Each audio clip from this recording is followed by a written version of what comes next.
Every business has a chart of accounts, whether they're using a computerized software system or simply recording your income and expenses manually. Even if you have a list of accounts that you use periodically, this is actually your chart of accounts. You'll use this chart of accounts every time that you're doing your bookkeeping for your business. In today's podcast episode, I'm jumping into what your chart of accounts is, how you should maintain it, and why it even matters to your business. We're breaking down each part of your chart of accounts and discussing what each section means, as well as how you should be recording your transactions. Whether you're starting a business or side hustle, you're a self-employed individual, a solopreneur, entrepreneur, mompreneur, freelancer, business owner, bookkeeper, or virtual assistant. If you struggle with understanding your chart of accounts in your business, I promise, after this podcast, you'll gain more confidence and you'll find that you have one less reason that's holding you off on doing your bookkeeping on a consistent basis. I want to give you all the tools to make sure that you understand your business finances and that they're up to date so that you have accurate information to make smart business decisions. Listen in as we clear all the confusion around your chart of accounts and what each account really means. If you're a business owner who wants to take your business to the next level, whether you're starting a business, you're building your business, or you're serious about growing your business, I want to invite you to work with me so that you can meet your goals in the most accelerated, streamlined, and efficient way possible that also aligns with your life and the impact that you want to make with your business. As a CPA, business strategist, and coach, I've created two options for you to choose from when you work with me. The first is my Mastering Your Small Business Finances Profit Lab. This is a group program where we have live weekly business meetings and coaching sessions to answer your questions so that you can generate revenues and increase the profit in your business. You can learn more about the Profit Lab by going to financialadventure.com/profit. Or, if you like the idea of working with me on a more private, one-on-one basis, you can schedule a free consultation session where we'll go over where you currently are in your business and where you'd like to see yourself and your business in the future. During this session, we'll begin to map out the steps you need to take to achieve your goals. I'm helping my clients start their businesses, become more profitable, set strategies to move their business forward, and take control of their business and their finances while allowing them the balance and ability to enjoy their personal lives by utilizing business strategy, coaching, mentorship, and support. You can schedule your session today by going to financialadventure.com and clicking on the Work With Me button. By taking action in your business, you'll achieve your goals. By keeping everything simple, you'll avoid confusion and overwhelm. You'll understand your business finances, your next steps, and you'll follow through with the vision that you have for your business. My goal is to help you dream big, follow your heart, and love what you do.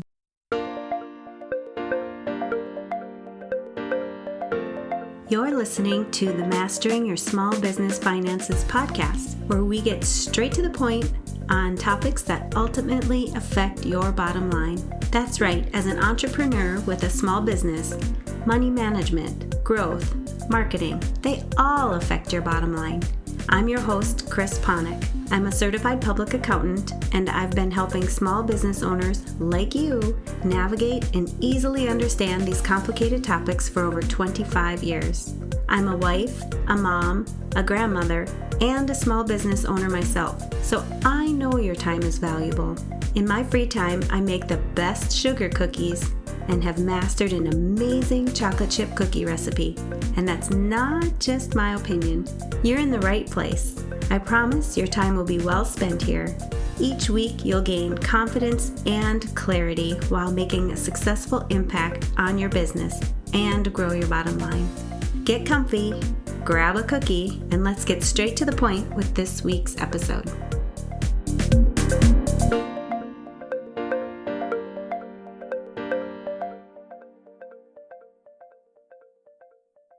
Welcome back. If you do your bookkeeping on any level, You more than likely hear the term chart of accounts. You may or may not know what this means, but today we'll dive deep into what it is and why it's so important for your business. I'm going to start out by saying that no matter what system you're using to do your bookkeeping, you will have a chart of accounts.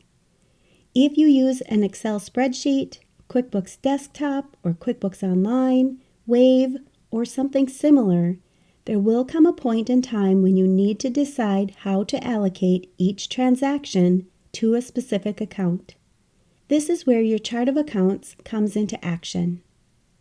Whether you have a shoebox of receipts or a nicely balanced check register, you'll need to allocate each of these transactions so that you can get a report that will show you exactly how much of each transaction you had.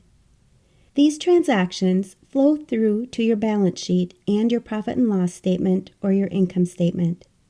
These are the reports that you will need to do your tax return at the end of the year. I want to encourage you, no matter what system you use, to try to do your bookkeeping on a consistent basis so that you don't feel overwhelmed doing it all at one time. This is where I see people struggle and stress over getting everything ready prior to getting their taxes done. Bookkeeping doesn't have to be complicated. I want you to imagine each of your transactions for your business. Now, imagine you have a group of buckets, each one with a label on it, such as telephone expense, and all you need to do is take each of your transactions and put them into the buckets that best fit what each transaction is for. Each of the buckets represents an account on your chart of accounts. Once you're done, you simply take all the transactions from that bucket, add them up, and you have the total for that account. Pretty simple, right? Your chart of accounts sorts, organizes, and consolidates each of these accounts, making it easier for tracking each item. It is truly the backbone of your business's finances.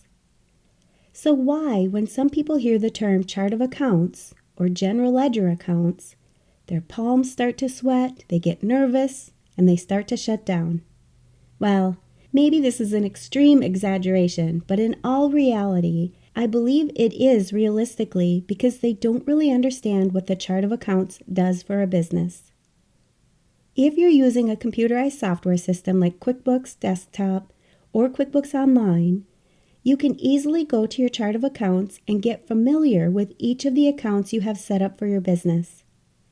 I often get the question about having a number assigned to each of your accounts. Many accountants will use numbered accounts, but in all honesty, I feel this is something that was used more in the past or with bigger businesses. With all the computerized software systems that are out there, the account numbers have started to disappear, and people are just using the actual name of the account rather than the number. And let's be honest, if we don't need to remember that your checking account has the account number 1001 attached to it, that's just one less thing to worry about.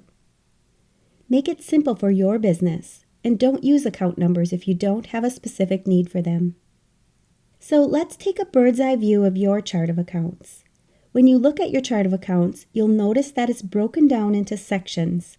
This is done so as you record transactions into each account, it's properly deciding where in your financial statements the amount should go. If you've been listening to this podcast for a while, you've heard me talk about your financial statements being made up of your balance sheet and your profit and loss report, which is also called your income statement. Each time you put something into a bucket that belongs on your balance sheet, those amounts will go to that report. When you put something into a bucket that belongs to your income statement, those amounts will show up on your income statement. This process ensures that you have accurate and useful financial information. The sections in your chart of accounts are broken up into your assets, liabilities, equity, revenues, and expenses. So a quick explanation for each of these items would be your assets are anything that you own. This would be items like your checking account, your accounts receivable, and your fixed assets. Your liabilities are anything that you owe, your accounts payable, or your bills that you need to pay, loans, and credit cards would fall into this category. Your equity is the difference between your assets and your liabilities, and it also includes any personal funds that you're taking out of your business. Your revenues are all the sales that you've made in your business, and your expenses are any costs you are incurring in your business. Your chart of accounts should be tailored to your unique business. Each business will have a little different chart of accounts according to the nature of their business. For example, one business may have a loan, which would show up in their liabilities section, and another business may not have any liabilities at all. Your business can always start with a sample chart of accounts, and you can tweak it to exactly how you need your chart of accounts for your specific business. Typically, when you're recording your transactions, the majority of them are going to be going into your revenue and your expense buckets. When you're deciding which accounts to add to your chart of accounts, I don't want you to go too overboard. Keep the end result in mind. If there's a particular expense that you would like to see the total for at any period of time, you would want to add this as an additional account on your chart of accounts. For example, if you do a lot of advertising and you would like to know exactly how much you've spent on Facebook ads, billboard advertising, and print advertising at the end of the year or in any specific month, you will probably want to add a subcategory under your original advertising account for Facebook ads, billboard advertising, and print advertising. Then, when you go to record each of these transactions, you'll want to make sure that you select the correct subaccount. Remember the saying, garbage in, garbage out. Well, this is exactly what I want you to be thinking when you add subaccounts. If you don't specifically record each transaction into the subaccount, you won't be able to get the quick reporting that you wanted when you originally set up your advertising accounts. What I don't want you doing is setting up an account for every single transaction, especially if you don't see yourself needing to see a total for that specific account. For this, I'll give you an example of office expenses. If you'd set up an account for paper, ink, envelopes, and stamps, you would need to record each of the purchases in each subaccount. If you never really even want to know how much you've specifically spent on envelopes, this could easily just be recorded in one main office expense account, and it would make your reporting much easier to read. Like I mentioned before, keep the end in mind. If there's a reason that you'd like to have an account set up, then set it up. But try not to go overboard with too many accounts. Keep it simple. Go through your chart of accounts and make sure that you know what each of the accounts are for. If you have accounts on your chart of accounts that you never use, you should either delete them or at the very least make them inactive. Don't delete any chart of account items that you've used in the past. If it was used before, even if it was used for just one transaction, you'll want to make this account inactive rather than deleting it. By keeping your chart of accounts nice and clean, it will eliminate any accidental entries in the wrong account when you're recording your transactions. Make sure that each account is clearly titled so you know exactly when you should be using it, and it will help you remain consistent when recording your transactions throughout the year. Your chart of accounts will also be a great starting point for you if you're looking at setting up a budget. If you're struggling with getting started with your budget, you could go through your chart of accounts and decide for the year just how much you think you'll be spending in each of the categories. It doesn't matter if you're just starting your business or if you've been in business for many, many years. Your chart of accounts is one of the most important aspects of your business's financial reporting. If you don't have your chart of accounts set up properly, your reporting will be off, and you will not have accurate information to rely on. If you're working with an accountant or a bookkeeper, schedule a quick review of your chart of accounts with them. If you're doing your own bookkeeping, if you're a bookkeeper or a virtual assistant, and you have questions regarding how your chart of accounts is set up, let me know. And remember, make sure that you sign up for one of my consultation sessions. These sessions are so valuable for the clients who've been signing up already. My promise to you is that after the session is over, you'll understand more about your business and your personal life after the session, and you'll walk away with knowing exactly what you should be working on next to reach the success that you're striving for. You can go to financialadventure.com and click on the Work With Me button.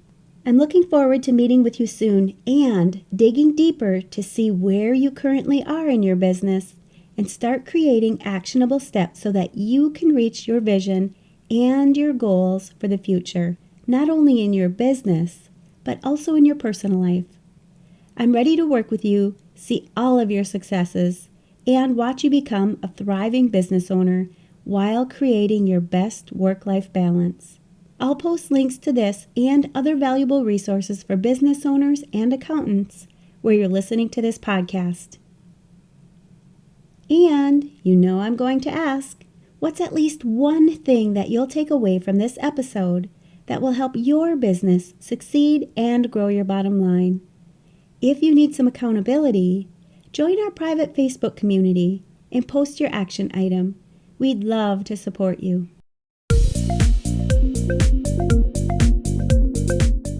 Thanks for taking the time to tune into this episode of Mastering Your Small Business Finances. If you enjoyed this episode as much as I enjoyed creating it for you, I'd love for you to give it a 5-star rating and subscribe to the show so you never miss an episode. Visit financialadventure.com for the show notes, links from this episode, and while you're there, leave a comment if you have a topic you're interested in learning more about that affects your bottom line. If you're looking for a community where you can ask questions and get feedback about your small business, join my private Facebook group. You can find the links to this group and more on financialadventure.com. And remember, any financial information shared on this podcast is not to be considered professional, financial, or tax advice and should not be solely relied upon. Please consult your CPA or tax advisor for an opinion on your specific circumstances. I'm looking forward to having you tune in next time. Until then, dream big, follow your heart, and love what you do.